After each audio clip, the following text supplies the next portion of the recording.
StoryBots. When people are taking a trip on a plane, they need someone there at the wheel.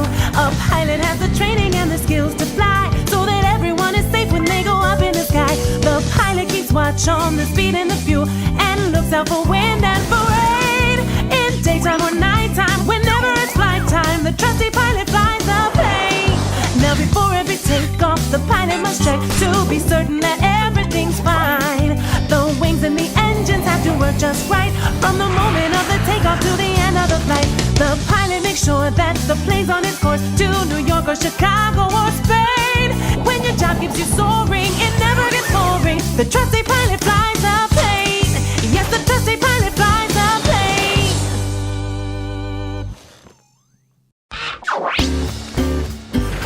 A friendly officer's on the beat, keeping watch of the busy city streets, and the people are safe cause the officer is there. A car breaks down in the middle of town, and the traffic is zipping all around, but the driver's okay cause the officer is there. The officer out patrolling is the pride of the force, in a cruiser that goes rolling, or on a bike, or else a horse. A child gets lost and starts to cry, but her smile will soon return. Here's why: the cheerful and helpful officer is there. Some bad guys try to break the laws, but they don't get very far because the brave and dutiful officer is there. On the streets or at the station, in sunshine or storm, it's a fine and proud vocation to wear the badge and uniform. The officer has so much to do, someday that officer could be you. The good, dependable officer's always there. The good, dependable officer's always there.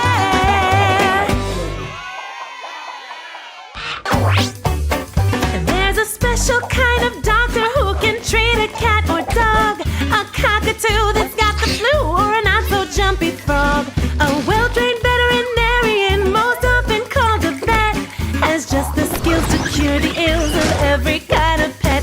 When a dog won't bark and a cat won't purr, when a bird goes bald or a turtle grows fur, when a rabbit's got a limp and an earache too, when a cow goes when she should go, when a horse gets hiccups and they just won't stop, when a fish is all red from a belly flop, when a gerbil has germs, you can bet that pet's gonna get much better when it sees the vet. Now animals get sick, of course, the same as you and me, but the vet can make them well again and frisky as can be. So when a hard-luck duck's got a broken beak, when a parrot's got a cold and she just can't speak, when a mouse gets mumps, you can bet that pet's gonna get much better when it sees the vet. Yes, the pet will get better when it sees the vet.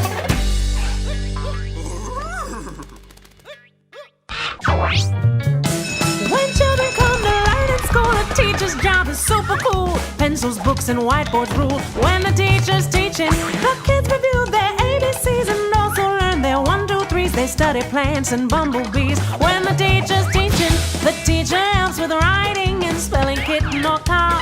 Makes colors and shapes exciting and shows where different countries are. Counting apples, telling time, exchanging nickels for a dime, playing games with words that rhyme. When the teacher's teaching, the class may learn a brand new song of foods that make a body strong, ways that kids can get along.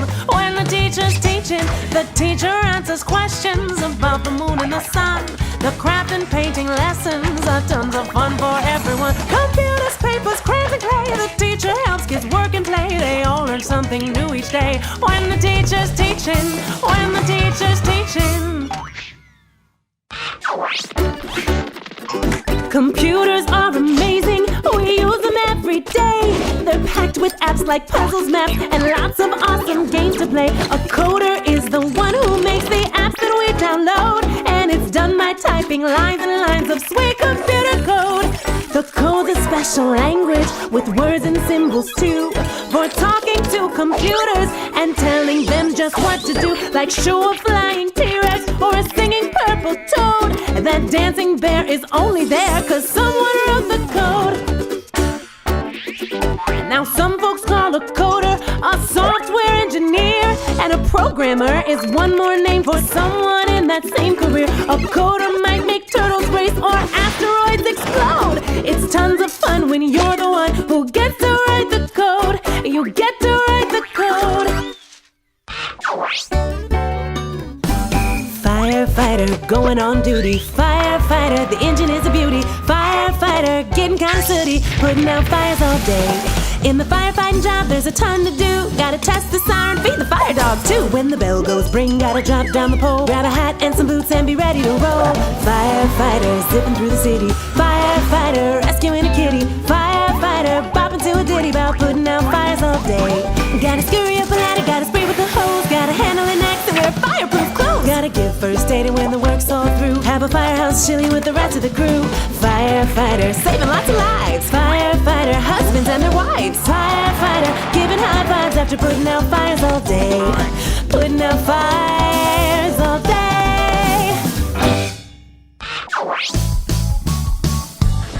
When there's an office or a house to build, an architect is highly skilled at designing a building, whether curvy or square, and drawing up a blueprint showing what goes where. For any kind of building like a school or a mall, or something really fancy like a symphony hall, or a big apartment tower that's 1,000 feet tall, the architect makes up the plans. The architect makes up the plans. Now buildings come in every kind, and each one needs its own design. So a supermarket's boxy while a stadium's round, and they must be strong and sturdy so they won't fall down. A good imagination is an architect's guide. A building might have columns or a fountain inside, and when it's done the architect is bursting with pride. The architect makes up the plans. The architect makes up the plans. A chef is one outstanding cook, knows every dish that's in the book, from steaks to fish that's off the hook, and burgers large and small. Spaghetti, pizza, breakfast rolls, delicious noodles, casseroles, donuts with or without holes. The chef can make it all. A chef is skilled at slicing, at frying foods in fats, at mixing, flipping, dicing, and wearing tall white puffy hats. It's one important job, you know. The kitchen's got to be just so. If food supplies are running low, the chef will make the call. A pinch of salt, a dash of spice, some jalapenos might taste nice. Scrambled eggs or beans and rice, the chef can make it all. The chef invents new dishes that people love to try, and most are just delicious, though some might make folks wonder why. Soups and salads, mac and cheese, cupcakes guaranteed to please. A billion zillion recipes, the chef can make it all. The chef can make it all. A farmer has the job of growing all the foods we eat, raising veggies, grains, and animals for eggs and milk and meat. The bread is on the table 'cause the farmer grew the wheat.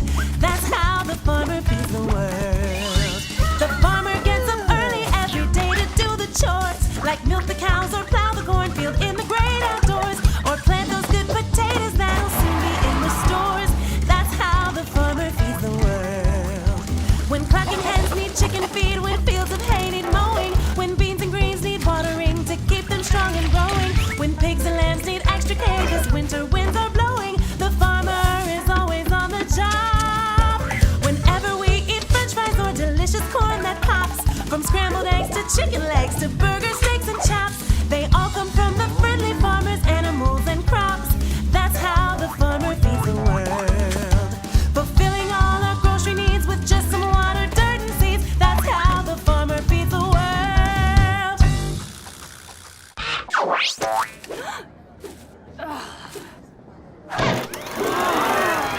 StoryBots presents Great Innovator.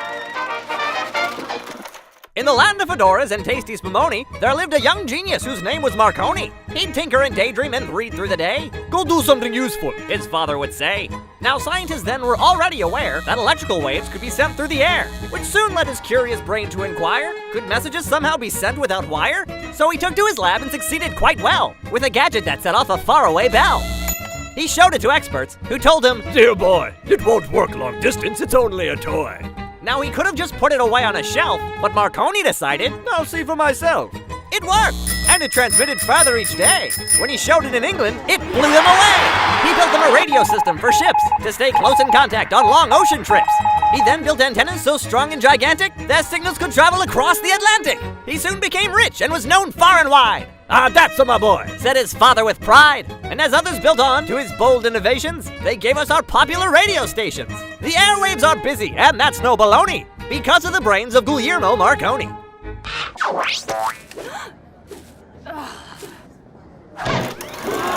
StoryBots presents Great Innovator. In the days of castles, kings, and knights, a book was something rare. It was made by hand for wealthy folk, with lots of gold to spare. Till a clever man named Gutenberg said, that's a shame indeed. If making books was quick and cheap, then everyone could read. So he launched a secret project in the workshop where he'd hide. And townsfolk often stopped to ask, What's going on inside? Well, Gutenberg was hard at work with all his expertise. He invented little molds to make his metal ABCs. He'd arrange them in a block of type and smear it all with ink, then press it down on paper. Not as easy as you'd think. For years he toiled and tinkered, till at last he found success. He unveiled his great invention. Look, I've made the printing press. He printed up some school books, which were nice but just a start. But then he made his famous Bibles, which were splendid works of art. Ooh. The printing press soon changed the world. Now everyone had books. Not only kings and noblemen, but farmers, maids, and cooks.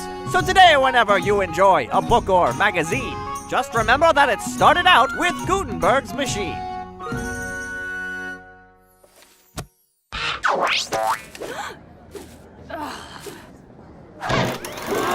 StoryBots presents Great Innovator.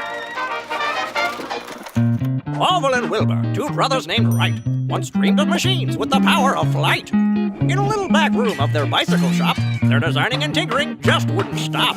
They'd study the wings and the motions of birds, while the neighbors would laugh, "What a couple of nerds." They tested one glider, and then built another. "We're learning," said Wilbur. "And how?" said his brother. They both got a bump or a bruise now and then, but they never gave up. They just tried again, till at last they had built something no one had seen. They were ready to test their flying machine. So on a day in December in 1903, near the city of Kitty Hawk down by the sea, they cranked up the engine. And what did it do? It sputtered, it rumbled, then zoom, off it flew. And that's why today you can hop on a plane to Chicago or Phoenix, Australia or Spain. So whenever you look at an airplane in flight, just remember the tale of two brothers named Wright.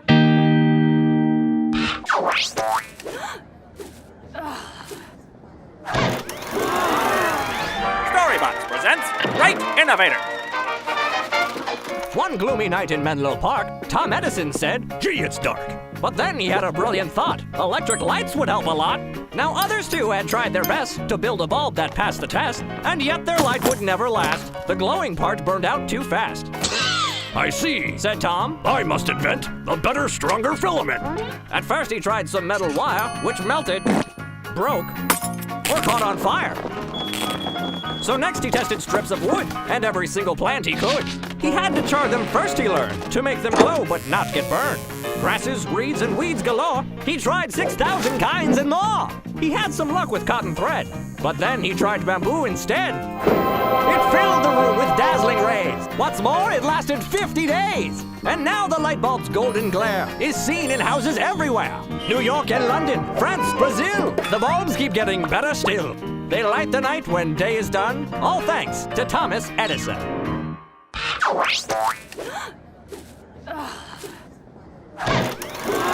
StoryBots presents Great Innovator. George Washington Carver, a child of a slave, was curious, clever, ambitious, and brave. On a farm where he lived, he was eager to know about all vegetation and what made it grow. He tried to enroll at the neighborhood school, but they said, You're not welcome. Tough luck, it's the rule. "That's crazy," he thought, "but it won't get me down." And he left for a school in a faraway town, where he proved right away he was smart as can be. He later completed a college degree. He became a professor, but wished to do more. So he moved to Tuskegee to work with the poor. He taught how the healthiest crops could be grown, and meanwhile he worked in a lab of his own. He studied all plant life from grasses to spruces. For peanuts, he found over 300 uses. He made peanut pancakes, he made peanut cheeses, elixirs and ointments for fighting diseases, charcoal, linoleum, plastics and glue, hand lotion, soap, even peanut shampoo. He made peanut butter for mixing with jams, and then did more wonders with soybeans and yams. His remarkable talent for flair and invention soon brought him the nation's admiring attention. But praises and fame never went to his head. He was always devoted to learning instead. He never had much, yet he reached for the sky. George Washington Carver was one brilliant guy.